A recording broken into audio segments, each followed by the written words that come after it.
Yo, what it do? Episode number 2.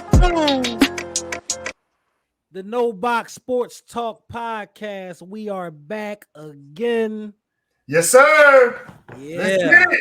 Y'all already know me be Uncle Dud. I'm the original CP3. And we the host of the No Talk Sports podcast. So let's get it. We getting right back into it, man. Go. Yeah, Thanksgiving just passed. You still full, man? Yeah, I still got leftovers too, man. Yeah, it was great. That don't make no sense. You better not still be eating leftovers. It's the last day. Later. The last day. He said the last day. It's a 7-day expiration period, bro. This the last day. Shout out to it though, man. Hope all of y'all enjoyed y'all holiday or whatever like that. But now we back to business. Y'all back to work. So we back to work. And you know we got to get into this Philly sports talk. And what we're getting into first is those Philadelphia 76ers, man. Philadelphia 76ers, man. How you feeling, man? How you feeling? Still, except for the other, last game against the Pelicans, they are still impressing me. And even in that last game, Maxey is still doing his thing. Okay, shout out to Maxey. Yeah, I mean, like he's actually, over 30 points last night or night before. Yeah, like he's just balling, man. And but I'm a little worried, bro. You're a little worried? A little worried. I understand the worry because it's a what have you done for me lately type society we living in. Lately, we ain't been looking our best, but last night you gotta erase that from your head, man. And Embiid ain't play. I don't know what was wrong with him. I think they said what they say. Was it a flu or a hip? I don't know what was wrong with Embiid, but I know he didn't play. You said what? He had an illness. Yeah. He had an illness. He was out with an illness. Okay, the illness. And this is that season, where you pop up with colds here and there. But when Embiid don't play, bro, I feel like you can't even take the game seriously when Embiid don't play. You would like to watch the game and see the team fight, see the team compete. But that's like you can't take the biggest piece, the piece that your whole team run around and expect for your team to really come out and win versus a good team, which the Pelicans are a good team. So last night, that's one of them games that where I'm like, I watched it, but I kind of like discounted it but I did feel like they fought, man, because New Orleans had it going. They were shooting well. We was out the game. We could have easily laid down. It could have turned into a 30-point loss. One of them just bad Jones that you don't even want to see the score, but they fought and made it a game to the end. And I salute Pat Bev for that because when I text you, I hadn't. The game wasn't over yet, and they were still down by a lot. And I think I was telling you about how I was worried about them without Embiid. But to your point, it's like looking at a half full. They did come back. They lost by 10 points. They were down by as much as like 30-something points. It was 29 points. Because I rewatched it this morning. Yeah, they came back. And lost by 10. And so when I look at it, when I think about it, it's like. Maybe they can ball to the point where they're deep enough that if they have Embiid, they probably win that game. You know what I mean? With Embiid in the mix, they do win the game because New Orleans was just exploiting us underneath pause. They was driving, nobody was stopping them.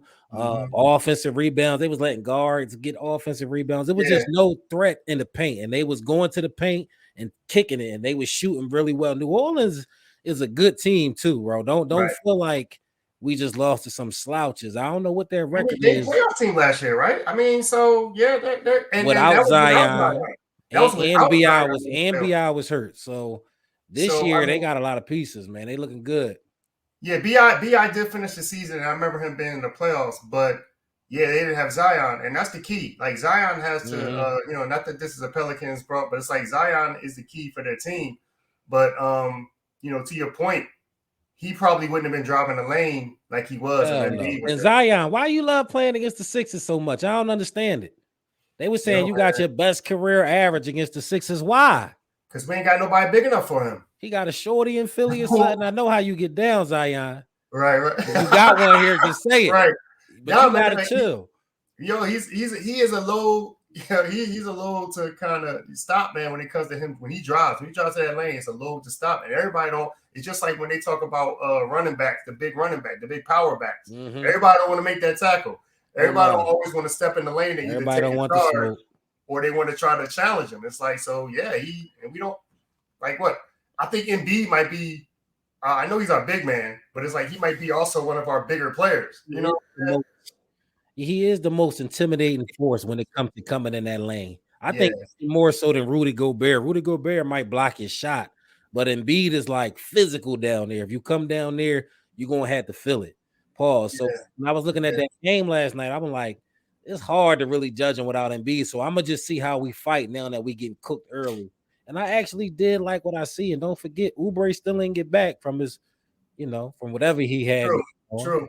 I think, and that's another good point. It's like if we even had Oubre in that game without Embiid, we probably would have fared better. I think offensively, point wise. So I had to take my when I touched you earlier, I was worried about how they would fare, putting too much on Embiid's shoulders. Mm-hmm. But it's like maybe I'm wrong. Maybe they actually could be a team where they're solid. But having Embiid, if he can play the whole season, they are that great team that people weren't sure about, like that third best team in the league. You know what I mean? Yeah, like when I watch, sometimes I get annoyed at Nick Nurse's system because it's literally like everybody got the green light. If you can score, he wants you going to do what you can do. So if you can shoot the ball, if you feel like you can shoot the ball, you're gonna get shots. And I'll just sit there and watch people taking certain shots. I'll be like, why are you shooting that? But that same system that annoys me, I feel like it's gonna pay dividends in the long run because we got a lot of people on our team that can just Google some PJ Tucker clips from last season or last 2 seasons. I will never. No, because you need a reminder of the person that wouldn't shoot the ball because unless he was in certain spots, and even then he wouldn't. You need a reminder of that because that's the offense. I don't need no type of reminder of PJ Tucker. You talking about Google PJ Tucker? I don't think one person ever Google PJ Tucker highlights. I don't even know. that might be true. Honestly, but that's my point. It's like if you have a reminder like that, then you're like, you know what? PJ still will be passing in this system.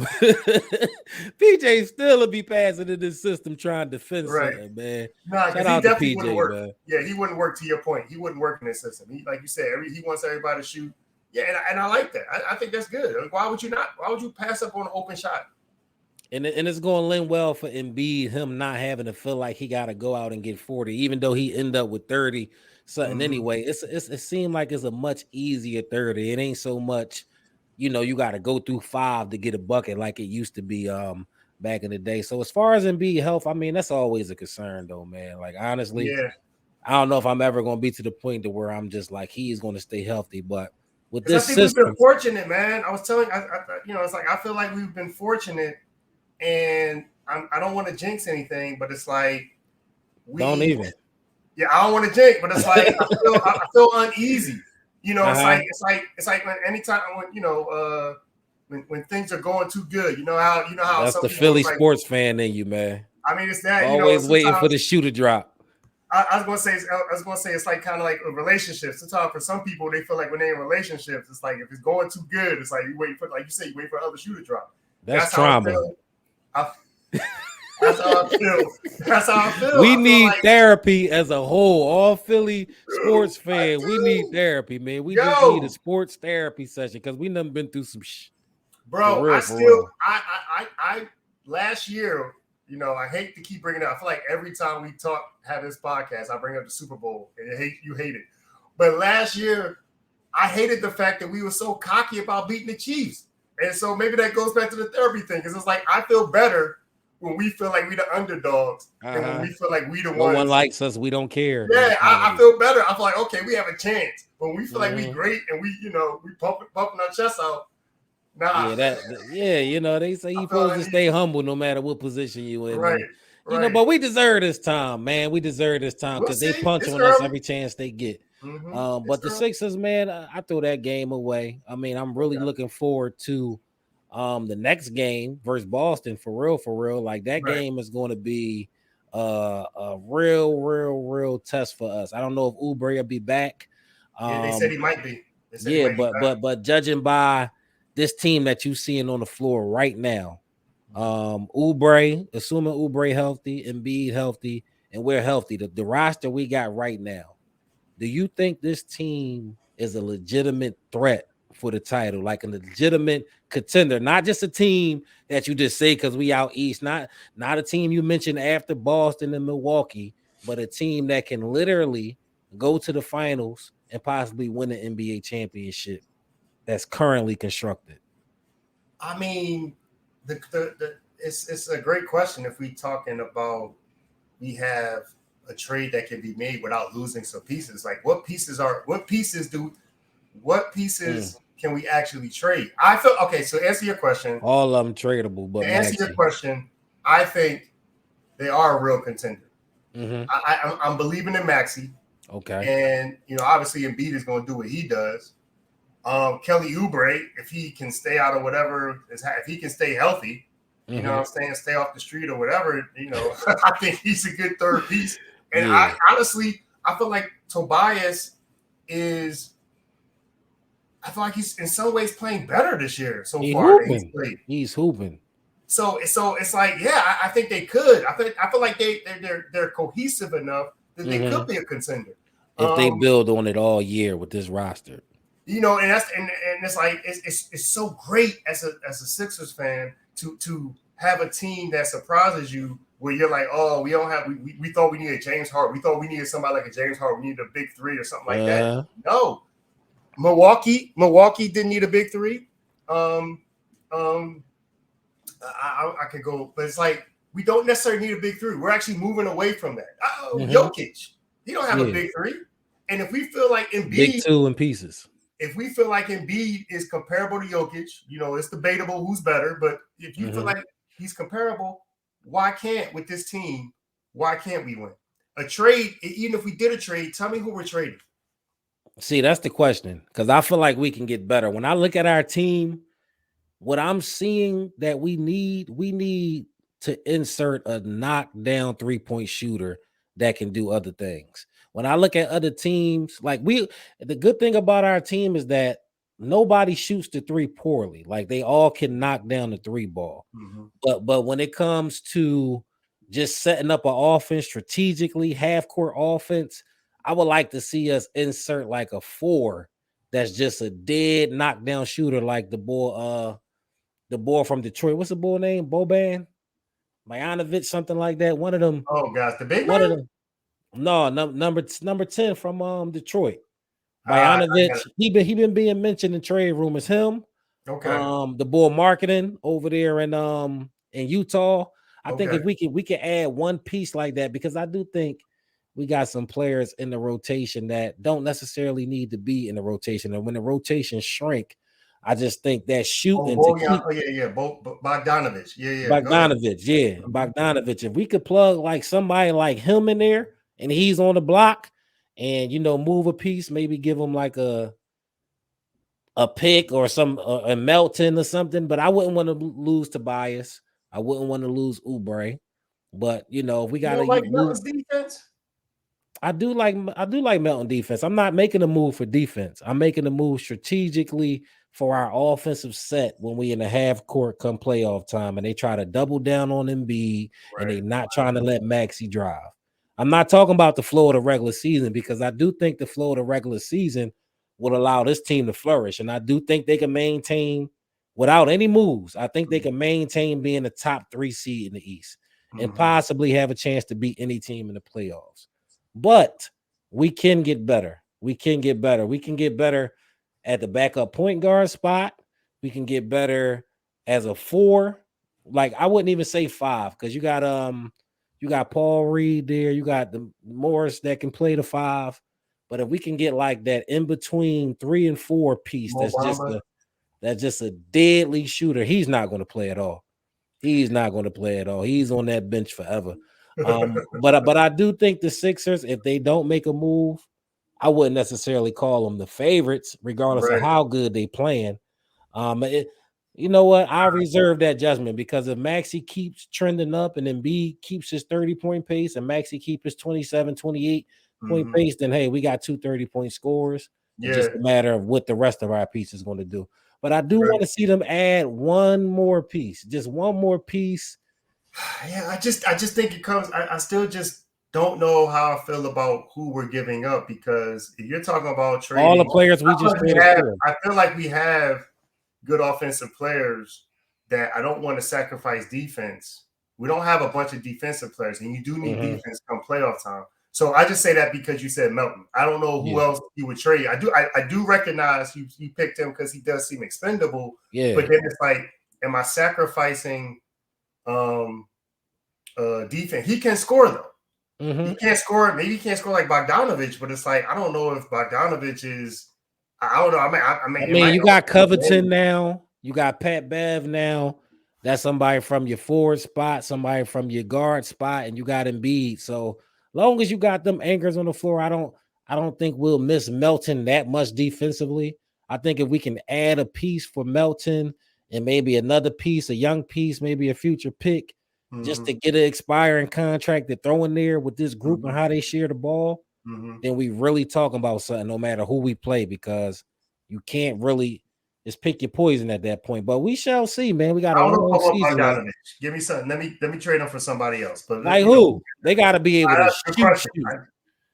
They got to be able to shoot if they're going to sign with us, because Embiid needs space. Maxey needs space. Like, that's the name of the game. Klay Thompson? Who? Think we can get Klay Thompson? You think they feel like he's too old, but maybe he's good definitely enough? Yeah, he got an AARP card. We cool on Klay. He's too old. You don't think? I mean, you don't think he's a better? I wouldn't trade for Klay Thompson at this point, no, because he won big money. He's up on his contract. He's at the end of the road. You know what I mean? I'm not saying he's not viable, but if he just want to play the shooter and not act like he still can take shots how he took in his prime in Golden State, then yeah. But if you got a different Klay than just the shooter Klay, then no, I'm cool on Klay. But to your point though, that could help us better with the financial if he's on his last year and we could trade him for Melton. You wouldn't trade Melton for him? That's what I'm talking about. You wouldn't trade. You don't think he's a better option than Bogdanovich? Yeah, I would, but that's all I'm saying. I'm just saying, like, better than no, not better than Bogdanovich. I don't like him. Not with our team, no. Not with our team. Okay. But I would trade Melton for him. But I don't know if Golden State will do that. But that's a whole. You got a fairy tale about these Golden State Warriors, because you've been rooting for them. You've been rooting for them winning chips with your guy the last couple of years. And if y'all didn't know, Curry is his favorite player. You know what I'm saying? Curry is definitely my favorite player. I don't know if it was stated yet, but that's his guy. Before he started winning championships, he was my favorite player. Let him know then. Let him know then. Man.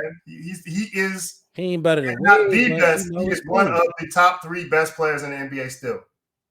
He balling. Shout out to Steph Curry. We ain't gonna do that. But y'all see the next game on the screen. We are at the Celtics Friday night. That should be a great one. Hopefully Embiid is back. Oubre might be back. So we might see our full shrimp squad versus the Celtics full shrimp squad. We ain't see that in a little minute, because last time we played, a lot of people missed that game. But we got plenty of Sixers talk the rest of the year. That's where we are right now. I mean, let's get back on the winning side of things Friday, but we will tap in very soon. And hopefully when we tap back in, we on a nice long winning streak. Yes, sir. Shout out to the Sixers. I will give y'all a hand clap. Matter of fact, I'm give y'all a little hand clap. They blocked about 40 points, man. Come on. Salute to y'all. Salute to y'all. Don't lose to Boston, though. I'm taking it back. Technology is crazy. I could just rewind this and cut this whole part out. Right. Yeah, for sure. But let's go into the team right now, man. Into the, what is we 10-1? Hottest 11-1? The hottest team in the NFL. Oh my gosh, the hottest team in the NFL, the Philadelphia Eagles at 10-1. We just came off a big win. A big win versus the Buffalo Bills. That game went to overtime. It was a thriller. Yeah. Like got back-to-back thrillers, man. Back-to-back thrillers, but the Bills was entertaining. Like the Bills was a real entertaining game. That was one of the top Eagles game I ever watched. You know what I mean? Probably my top 10 most enjoyable games to just sit there and watch, where we going back and forth with a team. Josh Allen put on. Man. Shout out to Josh Allen. Won me my fantasy game all by himself. Bull scored 55 points for me. Crazy how Hurts had such a bad first half, but overall, that game, to your point, that's got to be, when you talk about the highlights of his career, that game's gotta. There's a cut. There's like at least 2 or 3 highlights in that game that of plays he made, including the last one that won the game for him. Like What that's the that one where he run the walk off, as you call the walk off touchdown. Like it don't get no crazier than that. Like that's it don't get no crazier than that. It don't get no crazier than that as far as making D play to win the game. All pressure on. That's one thing I'm really noticing about Hurts. And I got my complaints about the type of quarterback he is and here and there with his arm. But the stuff that I value the most, and I think the stuff that Philadelphians value the most when we look at our sports teams and our players is that heart. That heart, like when things are on the line, you're not one to fold and shrivel up under pressure. And that was my complaint. Well, with one of the best quarterbacks in our franchise history. I'm not going to name his name right now. But what I'm seeing out of Jalen Hurts, man, he has a clutch gene. Because when you look at that whole second half, what did we have, 7 at halftime? Yeah. The 17-7 of it. Yep. And play after play he made. They made bad plays. They looked so bad in that first half that it looked like we was about to get blown out. Pause. But it was like I ain't never think they was gonna blow us out, but I thought we was at real danger of losing that game. For real. It was 17-7 at half, right? Huh? It was 17-7 at half. Right, that's what I'm saying. It looked like, and my thing is, just like we had to make adjustments, the Bills had to make adjustments too.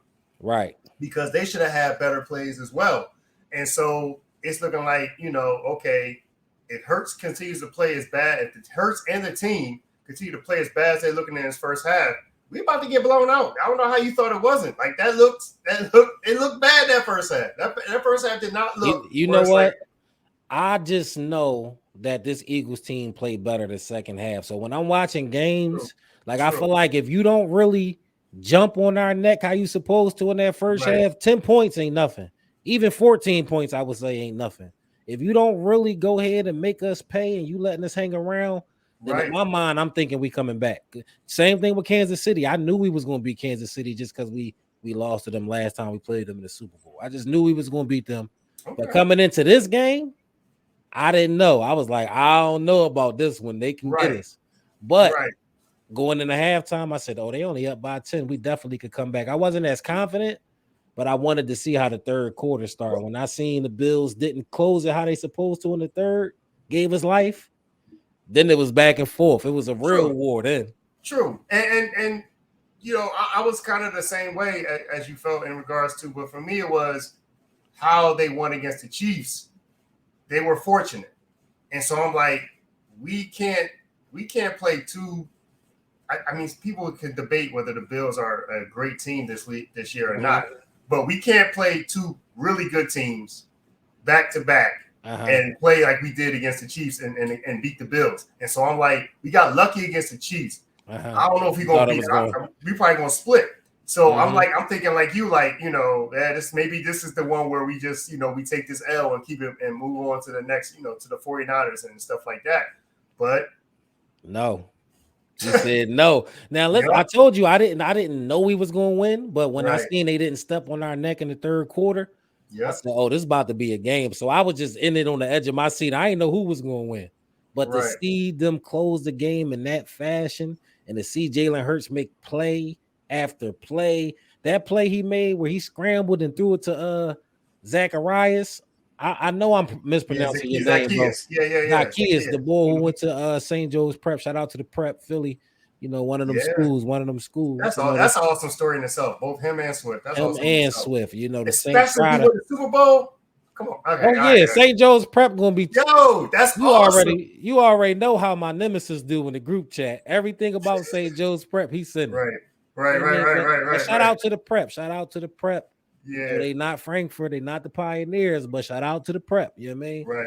But the boy Jalen Hurts, he was making plays, man. He got the clutch gene. He signed by Jordan too, so it kind of makes sense.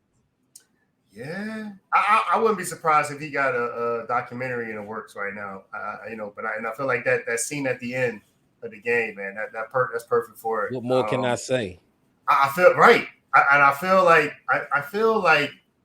I know we didn't talk, but it's like I feel like with this team, with this whole tush push argument with Brotherly Hurts shove too. kind of trying to not redeem himself, but like he missed out on MVP last year. Can he do it again? Can he prove? Was it a fluke? Or can he do it again? He's kind of doing it. The clutchness that he's having in second half, where it's like it's some good narratives building up, man. Yo, I seriously like it feels. I don't want to jinx it by saying the whole destiny. You ain't gonna do it. No, it ain't nothing destiny. It ain't nothing destiny. But we got good narratives that could push us. They totally do. It's like, why not? It would be such a great story. It would be such a great. And this game definitely isn't a holiday. You talk about that whole like when they have those whole Americans game and they do that whole thing, and it's like this game and the way it ended, or just for him, like it's just like it was great. Like they played like and AJ Brown actually had like a bad like a so-so or almost like a bad game. I mean, he had a touchdown, so I guess maybe not, but it's like it wasn't not a typical AJ game. It wasn't compared to what the string of games he had. It was kind of like a y'all see his numbers at the bottom of the screen. AJ going off. But what's crazy is we have 2 number ones, and so it's like that's the great thing about it. It's like it's almost like what John Taylor and Jerry Rice. Like we got 2 number ones that they have to share the ball, and like it's looking real good right now with Hurts, directing the shit. But we talked about how we looked the last 2 weeks. Is this a concern for you? Like our slow starts? Like, do you think this part of the game, or is this something that you really, really, like have real concern about going forward? Well, I will say it's a concern, but I feel like to your earlier point, I feel more confident about Jalen Hurts in the second half than I did before at the beginning of the season. Yeah. Beginning of the season, I did not know that he was as clutch. And I went back to, I told you, I think when we texted, we were, doing the prep and stuff, I think I said something to you about the how I felt with the Super Bowl and stuff like that. In regards to how he kind of came back. Yeah, he did have the fumble, but that second half, he was amazing in that second half. You know what I'm saying? And so it's like, I forgot about that, but I got to remind myself. I don't know when it started for him, but that's definitely another game that adds to it, where it's like, this dude definitely is a second half guy. Like you said earlier, you keep it close. You are probably going to lose to that dude. Yeah, you should be nervous. You should be nervous if you're playing the Eagles and you got like a 3 or 7 point lead in the second half and you've been controlling the game. Because I don't want to do that. I don't want to do this like to your question. I don't want to have a slow start against the 49ers. I don't. They got a lot of weapons on that team, and I don't want to have us have a slow start against them and try to come back, because they also have a great defense. They might have one of the best defenses in the league, probably better than the Bills and the Chiefs. So we do that. Oh, really? Nice. But we do that. It's like, why? If we go have a slow start, man, we may not be able to come back against them, or maybe a little harder. I mean, don't get me wrong. I believe it hurts. Listen, one thing Brock Purdy is not is Josh Allen. Another thing he's not is Patrick Mahomes. I'm not worried about the Niners running up 30, 40 something on us. It's different with them. They want to play that control, knock you out, methodical type game. But to the question is, are we concerned with the slow starts? I'm not really, because all 4 quarters matter in the football game. And then you could play all the perfect first halves you want. If your second half's going to shit, it don't really mean nothing. So what I like is that we're finding different ways to win, and we're getting put through a gauntlet to where some games we can't run.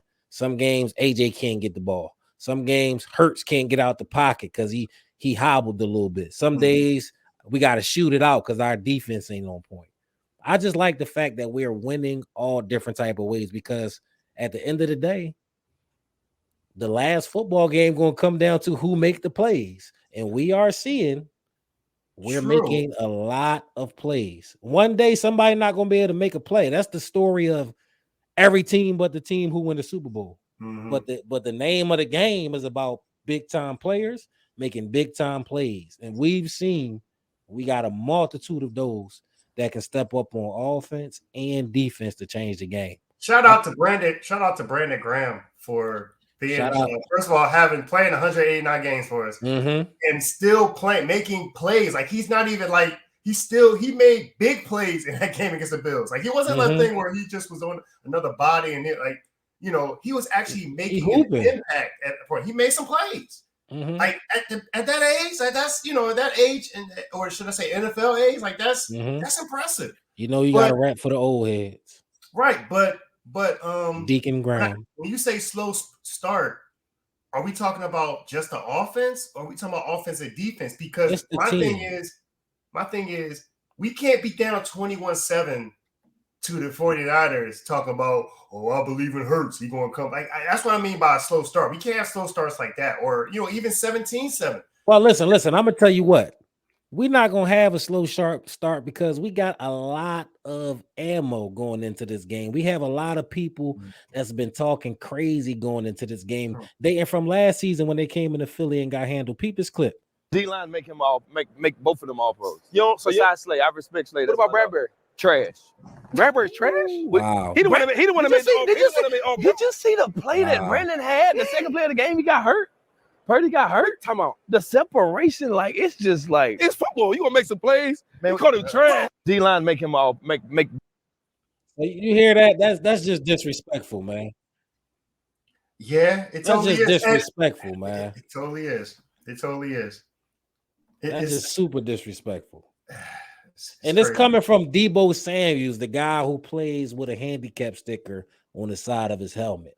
He might not even survive this game. He's definitely kind of like been falling off a little bit. This season's been either health or he's not had the same kind of impact as he's had in previous seasons. I agree. Listen, I hope he changed his mind about this upcoming week, man. I really do. Let's see what he got to say about this upcoming week. You termed James Bradbury trash after that game last year. Do you regret that? I mean, I don't regret nothing I said. Okay, you stand by it. It's funny. Okay, say no more, bro. Say no more, bro. You ain't gotta regret nothing because they talk like they would have came into Philly and did something to us last year, which they wouldn't have. They wouldn't have put no hands on us. Y'all had Brock Purdy as y'all quarterback. The nigga last name Purdy. He not about to come in Philly and get no win. Hey. He's a game manager at best. I honestly don't want him. I don't want him to get hurt this time. I want him to play the whole game, and we still beat them. If he can't survive in the field, then it is what it is. No, but I just don't want. I want it to be a thing where there's no excuse. Like, y'all have him the whole game. Now, what y'all gonna say? Like, you know what I'm saying? You don't want them to be able to say nothing. I want us to beat them. I don't want McCaffrey. I want nobody get hurt because they got some some people that get injured on that team. We can't guarantee they all gonna leave healthy because you know how it get down at the link. True. You know how it get down at them link when them birds out. Right, but I don't want no excuses. I want them to because that will demoralize. And actually, I feel like I don't give a damn about none of that. We can hurt their whole team. It is what it is. If you come in here and you can't survive, leave. This for grown men on this field. But I'm thinking about. I hear you, but it's like I'm thinking about if we beat them with everybody healthy, then when it comes, if we see them in the playoffs, instead of all that brashness he was just having, you start sounding a little, shaky and scared. You know what I'm saying? That's what I want. I don't really care about how he talk. He's delusional, of course, but you got to be delusional. You in the NFL, you but his team is feeding off that. His team not talking. They know better. It's the 49. It's the 40 Winer fans, and this guy that's talking crazy. I don't understand it. We don't worry about the 40 Winers at all. We don't think about y'all. The only time we think about y'all is when we see clips of y'all just keep putting our names in y'all mouth. The Eagles fans this, the Eagles fans that. The Eagles fans got a Super Bowl within the last 5 years. The Eagles fans went to the Super Bowl last year. The Eagles fans have a real quarterback. We don't know what's going on over there, and we really not worried because you don't really worry about what's under you when you got your mind locked in and focus on the goal, which is the trophy. And if we gotta go through y'all, then we will go through y'all. But believe me, we don't see y'all as a threat. Right. Nah. I mean, technically, I will say technically they did go to the Super Bowl too. But I know what you were saying. They took a kneel at the Super Bowl. They did go to Super Bowl. They bowed down and took a kneel. No, they had that other guy, but it's cool. You're right. But going into this game, like my real analysis on this game, 40 whiner fans aside, I think there's going to be a tough, knockdown, old-fashioned, we want to kill y'all, y'all want to kill us game. I think my real analysis, I don't think they're going to be able to score with us, but I do think it's going to be a defensive game. I think we're going to be able to make more plays because at the end of the day, your quarterback got to make plays. And as long as Purdy is their quarterback, then I'll be fine about facing the Niners. But there is a small part of me that thinks if we beat them this season, when we face them again in the playoffs, it's going to be a taller task, a tougher task.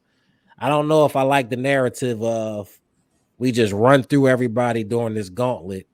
That's kind of like setting us up to finally lose in the end. I don't like that, you know. Now, see, I would disagree, or I would challenge you on that, because the difference between this year and last year is that we fought hard in this one. We've made mistakes, and then we made up for our mistakes, but we've struggled in these games. You know what I'm saying? But one of them, like last year, we was like beating people and stuff. So I don't feel like even if we go, like you said, run the gauntlet and be like, let's say 15-1. Let's just say that, right?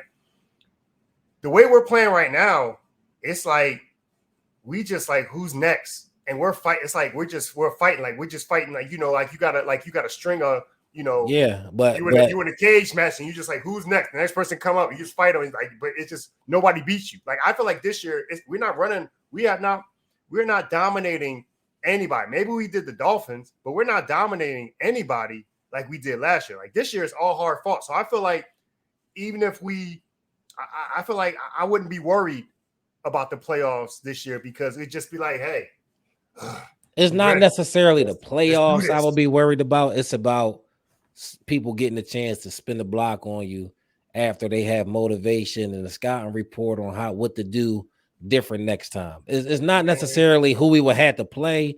It's like we playing this team again. We beat them 2 straight times.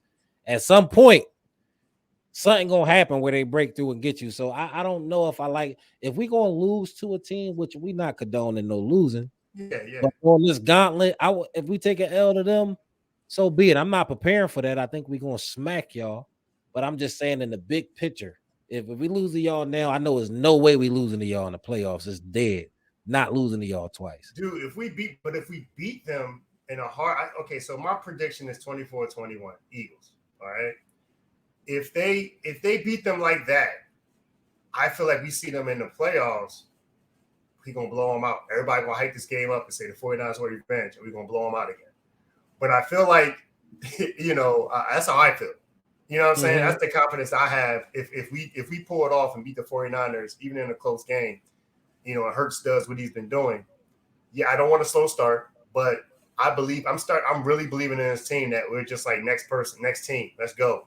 Like, it looked like that. We're going to roll. We're just going to storm into. We're not going to blow people out to the playoffs or in the playoffs, but we're just going to beat whoever we face. We ready. We messed up losing to the Jets. We messed up.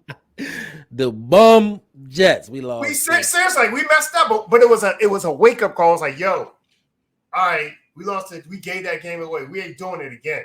So we're gonna have some slow starts, but when it comes down to it, next team up. Let's go.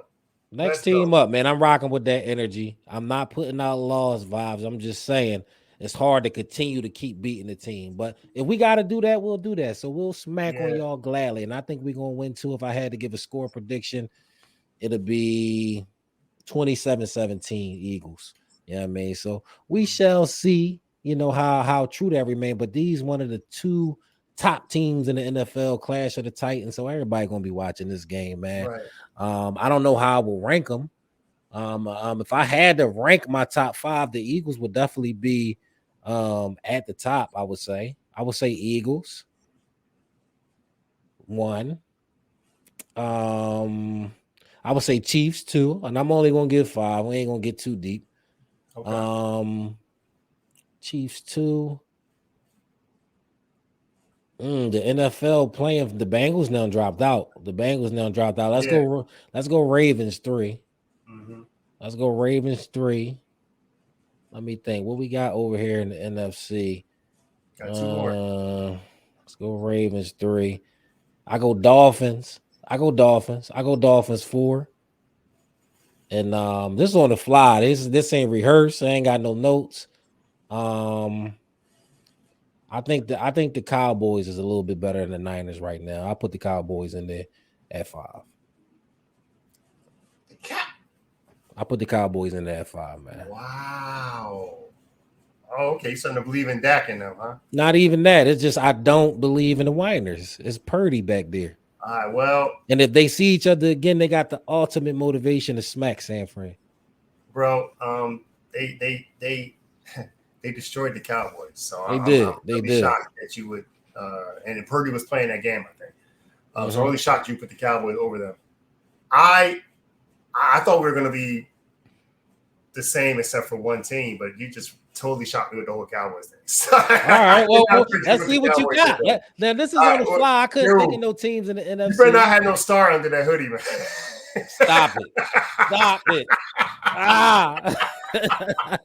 Yo, no. So I have. If we're going to go, I'll go with Eagles at the top. 49ers because I believe in their defense. And I think that I don't think Brock Purdy is a bum. He's not. He's obviously not better than Patrick. Wait. 49ers at the 3rd? At number 2. At number 2? Yeah, I got number 2 49ers. I'm believing. I'm actually believing that if we play the 49ers in the conference championship, whoever wins that is going to win the Super Bowl. That's what I believe. Number 3 is the Chiefs. Number 4 is the Ravens, and number 5 is the Dolphins. The Dolphins, okay, both are top 5. And I don't see how you got the Cowboys. Now, granted, no, the Cowboys is not ahead of the Dolphins for me. They behind the Dolphins. Right, but I don't even see how the Cowboys on that list. But yes, because I just think you're really pushing in your mind.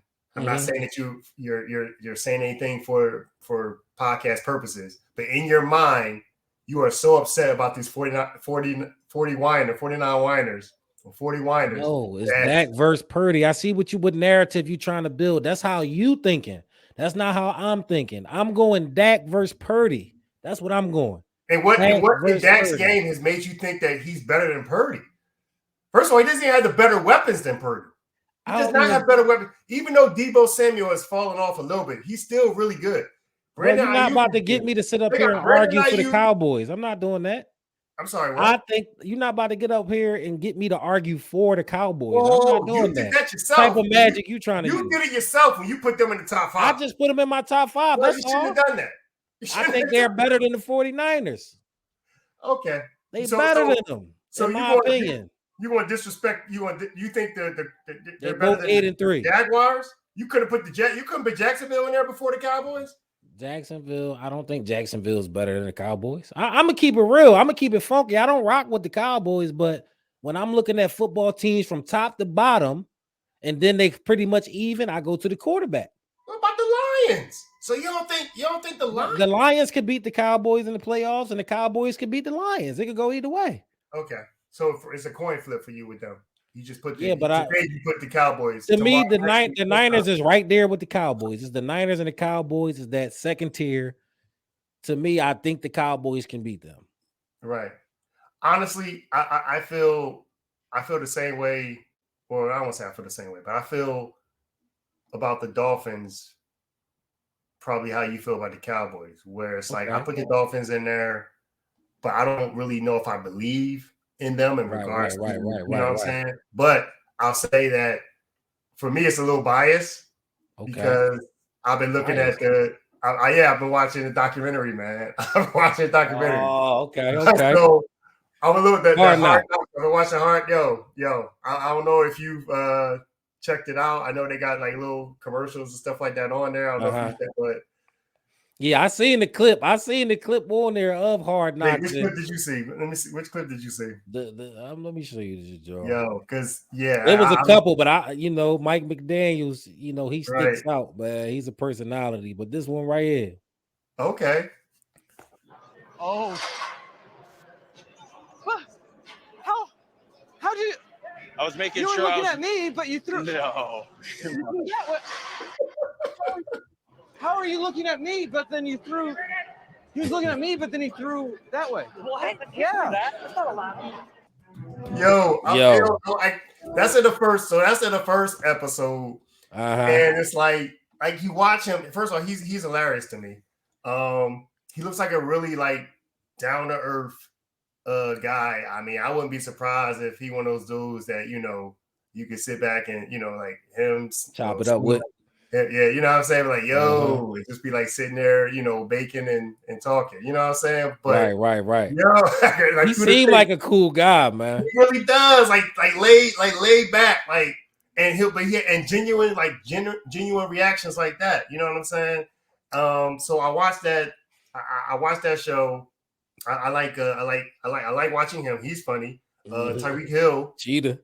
Tyreek Hill is entertaining. I don't know who's more entertaining, him or his mom, because in the first episode, she had me crack, His mom a character. She is a character. She's a character. Like So and then Tua, to me, I feel like Tua is like, how is Tua? His personality, I have no idea. Tua seems like he's either a really nice guy, which is what I hope. He's a really nice guy, or he got a lot of demons he be trying to put that smile over to cover up because it's like, dude, this dude seems very nice. I'm thinking it's the former, where he's just really nice. But it's just like he's really, I mean, he's not corny. He's just like, it's not a corniness. It's just like he might be camera shy. You never know. No, he's just really nice. Like, he's just like, you if you ever watch it, he's just really like, seems like a really good dude. You know what I'm saying? Okay. And every guy, I can believe that. Yeah, he's a really good dude. And then the last thing what I like about is in the second episode, because one thing I like about it is, so the guy Jalen Phillips got hurt. Jalen Phillips, I think, the linebacker for them got hurt, and the whole scene of how he got hurt, it's just compelling. You know what I'm saying? It just it's like one of the things I like about the show is, especially if you don't watch it. If you don't watch the games, if you just watch the episode, it's such the way they do it. I just love how, you know what I'm saying, that they have a blend of the humor, but they also have the compelling game scenes where it's like, you got to watch that. You got that second episode with him was a really good. I kind of spoiled a little bit, but it's like, I feel it's like kind of like, I'm not spoiling. How many episodes in right now, Nardi? Two. Okay, so you can still hop on and watch that. Paul. Yeah, but it's good, man. I definitely recommend it, dude. Yeah, check out Hard Knocks, man. I might check it out, man. See what Cheetah and I'm talking about, because they Mike McDaniel, man. Just for him alone. Mike McDaniel seems like he's never serious, bro. I would like to see him when he's serious, like how that's taken, because I've never seen him be serious. I've never seen him like angry. No.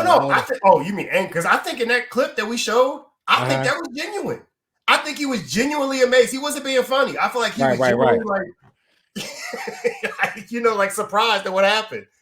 Check out Hard Knocks, y'all. Yeah, Miami Dolphins. You see their journey is obviously in season. Tuesdays at 9, man. Tuesdays at 9. Yeah. HBO. Y'all need to pay us, HBO. We sending people to your program. Good, man. Hey. But yeah, we about to get into this social media clip we came upon, in the last week. We like to give y'all some things that's outside of the box of sports. I mean, hence the whole no box. But this is an athlete that wasn't always known for being conscious, but he's saying some good things right here. So I'm gonna play this video without further ado. We're so trained and it's so embedded to have that Eurocentric mindset that worry about myself, worry about me, worry about mine. I'm not going to help nobody else who look like me build up when everybody else do it but us. When you made over $100 million in your career, right? Is 105 going to change? 110 going to change your lifestyle? Realistic. You know how many people you can change lifestyle with $10 million in our hood, in our communities? We were in the lockout. We were in not the lockout, but we were in the bubble. George Floyd happened. That's right. We stopped playing. We're in there. We're gonna ask the owners for it. We're gonna ask the owners for it. Stop asking them for. What are we asking them for? I went down the line. No bullshit. You can show. You can ask these dudes if not. I got Paul George sitting right here. I got DeMar DeRozan sitting right here. I got Russell Westbrook sitting right here. I'm literally sitting next to all of these dudes who are LA guys. I'm like, bro, I'm not counting your chips, but everybody else is. So you make 200, you make 200, you make 175, you make 150, you make 180. Why don't y'all have your own gym? Why we gotta go to UCLA to work out in LA every time? You got your own. Y'all all come from the exact same community. You want to inspire kids that look like you. All it takes is 5 of them. 5. 250, 250, 250, 250, 250. What bank gonna turn us down? We about to build this whole shit out for our community. We're gonna build gyms, rec centers, start leagues, and all that. Who's gonna stop us? We got the money. We don't have the mindset. Our mindset, we'd rather go throw $60,000 in the club, in the strip club. Go throw $60,000 than go feed 2,500 people in the hood. He went to college. I've done it. I can't sit here and be like, oh man, I'm a hypocrite. I've done this myself. I've thrown money in the club, literally blindlessly, aimlessly drunk at a ball. And now I sit back like I'm a stupid ass. I could have fed my whole community 10 times over with the money I was just late on the bus. Right. I'm so wrapped into me. I got that Eurocentric mindset. I need this designer jacket. I need these jeans. I need this book bag. I need to be looking like this because the vets got this. I'm pushing this car. I'm doing. Why? Who am I impressing? I'm not even fulfilled with me. Yeah. I thought that was very interesting, man. I definitely agree with the whole combining financial resources. If y'all do live in there, like, why don't y'all have your own gym that y'all working out in your gym? Why are y'all going to somebody else's? I understand that, investing, working together and investing with each other and stuff like that. Why is that seemingly not happening more? It does make sense. And coming from him, I was shocked. But in the investing mindset, period, yes. And shout out to J.R. Smith going to college, getting conscious. They said he walked in that room, they had Henny on the table. He was like, no, move that Henny. I then graduated from the Henny. I'm conscious now. So you see, they got the wine bottles out there now. Because how they used to market JR to us was, always on, don't really care. Just that live wire. You wouldn't expect nothing like this coming from JR. But he said some good things. He said some good things. That's kind of is telling somebody else what to do with their own money, and everybody got their own reasons that they want to do certain things. I do think the mindset of we really have the buying power to make a difference. I think that needs to be said, but it's honestly something that's been said before. It's been said multiple times on multiple platforms, and I don't think it's a thought that these guys don't know. And I don't want to act like these athletes aren't doing things within the community to, benefit and give back. One of the things he said is, why we don't got our own gym, start our own rec leagues and all of that. I'm like, I think that's one of the main issues with that conversation is the athletes only giving to what they know. Like you a basketball player, I'm gonna start a basketball league. You're a football player, I'm gonna do a summer camp, I'm gonna get a field. They need to get more strategic with what they're doing with that money. If they really want to make some change, because you can't assume everybody want to make change. I mean, he could have been. How much does it cost them to do what he's saying and do what you're saying? Why can't you do both? Like, why would you not do something that you're knowledgeable about as well as do something that's outside your box? Like, you know what I'm saying? Like, why are you going? Right. Why are you like? My point, the point I got from him, I thought was, why are you going to some facility and paying them and stuff like that? You should be able to go to your own. Like it's not only you having your own facility, but it's also inspiring people, like you said, that look like you to be like, yeah, you know what I'm saying? Look at them. Like they have business minded. They're not just about playing basketball and trying to wear flashy stuff and all that. Like they're actually having a business mind to take that money that they're getting paid and invest. You know what I'm saying?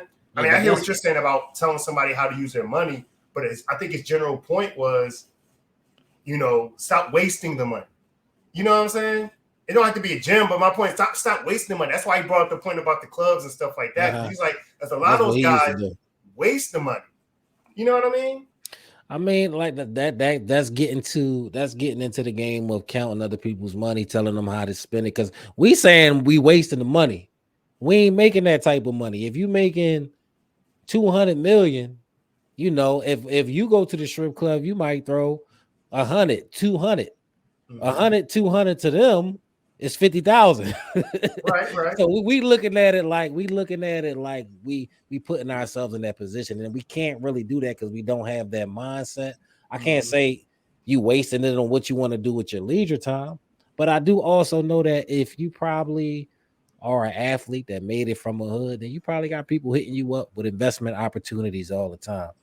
But I think he was really speaking into like the collective mindset, like coming together and really doing something with our resources that's going to impact the community in a certain way. He's speaking to that mindset, and that's a mindset that should never stop being spoken to, for real. But you also gotta want to, like, you could sit at it. He could sit at the table with Kawhi, Paul George, and these guys. If they don't want to do that, that's cool. You just sitting at the table doing what you do. Yeah, I mean, you got to have people with that like mindset come together and do it. So J.R. Smith, and he link up with somebody else who want to make a change, and he link up with somebody else who want to make a change, and just do it. But sitting on a podcast, just saying it, just to be saying it, a lot of people done did that so far. But a lot of people done did that. I just think I didn't have a problem. I'm not saying that you did, but I didn't have a problem with what he was saying. I thought his general point was just working more together and not wasting money. Graham, we don't know what people are doing and stuff like that. And I understand that their money is different. Their spending amount or spending limit is different from our spending limit. I get that. Yeah. But at the end of the day, wasting money is still a waste of money.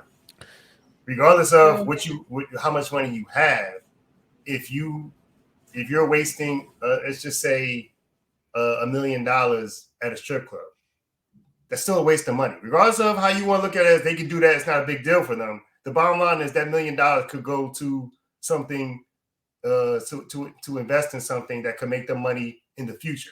You know what I'm saying? And so my thing is that $200 that the regular person spending. So can that, you know? But that's just but okay, we do waste money. I remember reading a book years ago. It's like if we counted up how many times we bought coffees and all this kind of stuff and spent on this sandwich, and like if we looked at that, you could have way more money than we actually had. And if you got 10 in your wallet, you probably gonna spend it. If you break that 10, you ain't gonna keep that $10. You just go. So you're not saying, I mean, I get it about the spending limits and stuff like that, but the point remains about stop wasting money versus investing. It's I don't have money to invest, but I got money to buy those Dunkin' Donuts every night. No, that general point is 100% true and applies across all areas, no matter what income level you on. For sure. Like, and he may wake a couple young players up that ain't thinking like that yet. So that's why it's good to say it. It's good to say it, but do it too. But he's speaking the consciousness out there that we definitely need to have more of in our community. We don't need to be throwing away the resources like we do. We give away our resources so easy, and we don't really come together, like we should when we can. So that mindset he definitely speaking to. You know what I mean? Let me ask you this: who you following, Jay? I'm not going to say LeBron. We already know he's doing a lot of stuff. Who you gonna follow? Just to use his people. Who you gonna follow? J.R. Smith or Paul George? As far as what? If you were a young NBA player in regards to modeling, lifestyle, and stuff like that, just using the name, the person, and stuff like that, who are you going to follow, J.R. Smith or Paul George? And the reason why I say that, none of them completely, but probably none of them completely. You got, for the sake of this conversation, you get my point. Yeah, I do get your point. If you want, but you get my point. For your point, we go with Paul George. The point is that he's making is that, you're right about what you're saying. J.R. Smith needs to also do his actions and stuff like that. But the point he was making, I thought, was that if people see you investing and doing stuff like that, investing back in your community and stuff like that, they'll more likely follow. The young cats he's talking about, like you said, the young NBA players, they'll more likely wake up than J.R. Smith. You feel me? They're going to follow a Paul George or a Kawhi. He was saying that because they had the big bag. That was that part too, but because they had the big bag, they got the super maxes. But they had the big bag because they had the big bag because of who they are. You understand what I'm saying? It's all relative. So So shout out to J.R. Smith for his point on what? Wrap it up. Yeah, no, that's good. I thought his whole point was good. I thought his whole point on stop wasting money, do more investing. Either it's in your community or just, yeah. So I thought it was good. So stop wasting money. Yeah. You don't need that cappuccino. You don't need that extra bag of chips. You don't need that item that just went on sale, them sneakers. Put that into something. Right. And hopefully it has a ripple effect. You know what I mean? But J.R. Smith now went to college. He now joined the 5%ers. He now woke all the way up. Shout out to J.R., and the brother Smith, So that was our social media. And sometimes we'll get more serious than others, But JR, he has something to say, and he's saying it different. He rebranding. I respect it. Yeah, I respect it. Shout out to him and whoever he gonna wake up. But we about to get out of here, man. That's been this episode, of the No Box Sport Podcast, man. We looking forward to some big games. We're looking forward to the Sixers going to Boston. We're looking forward to the Eagles at the 49ers. So we're going to have a lot more content, a lot more things to talk about, a lot more things to go through, and shout out to all my people that's going to be down there at the tailgate. If y'all see any 49ers fans down there at the tailgate, y'all know what to do. I ain't saying no violence, but make it uncomfortable for them. Make it real uncomfortable for them. Yes, And the link, y'all better be rocking for real. Purdy better not be able to hear nothing. Oh, they will be. This clip that you showed is going to add to it. They will be. We gonna drop it because you ain't it. But shout out to everybody down there at the link holding it down at the tailgate. I never know. I might pop out earlier in the day and then come home and watch the game in my comfort because I can't do the tailgate while the game on. But speaking of tailgates, man, I want to give y'all a random No Box Sports fact. The NFL estimates that more than 100 children are conceived every year at tailgate parties in the Super Bowl parking lot. Wow. What is happening in the park? What? A lot going down in the parking lot. What? A lot going down in the parking lot. I did not know that. Wow. Listen, it gets wild at them tailgates. Apparently. Listen, shots go around, you meet people, and sometimes you create people. Wow. I ain't never had no experience like that at the tailgate. That's a different type of tailgate. I never went to a Super Bowl, but might be interested in that. Wow. Okay. Yeah. That's one. Y'all can do y'all research, man. Go ahead, Google. Where's the parking lot? You said in the parking lot. Parking lot, the car. Wow. The bathroom. That's true. You got the RVs, the porta potty. Might be outside. You got a little tent. I mean, but if you paid all that way to go watch that Super Bowl and you gonna have a good time and you run into somebody that want to have a good time just like you, that's how babies get conceived. I don't know how they came up with that stat, how they came up with that number. Is people reporting this? Like, yes, who's actually doing this? Who's actually talking about, I got it in at the park? Wow. Okay. Well, we got 2 Super Bowl contenders, so hopefully we get a lot of Eagles babies made this year. Where the Super Bowl at? I don't even know where the Super Bowl at this year. But I think it's Las Vegas. That's even worse. That's even worse. I think it's Las Vegas. Yeah, I think that number might double this year. Dealing with Vegas in that type of way. Right. But that was the random sports fact. We'll do that to y'all from time to time. Just drop something out the box you probably never thought of. And if you at the tailgate this weekend and that fact, don't catch no public charge, please. Please don't catch no public charge. This is not the Super Bowl. This is just a regular season game. Wait till the Super Bowl to risk that. But that's been it, man. That's been this episode 2 of the No Box Sports Podcast, man. 2 of many more. We appreciate y'all support, man. We want y'all to like, comment, subscribe, share, show love if you enjoy any part of the podcast, because we do it for ourselves and we also do it for y'all in the city of Philly. You know what I mean? It's been your host, Uncle Dud. And I'm the original CP3. The original CP3. Don't y'all ever forget about it. Right. And y'all just seen what it do. And that's the end of episode number 2.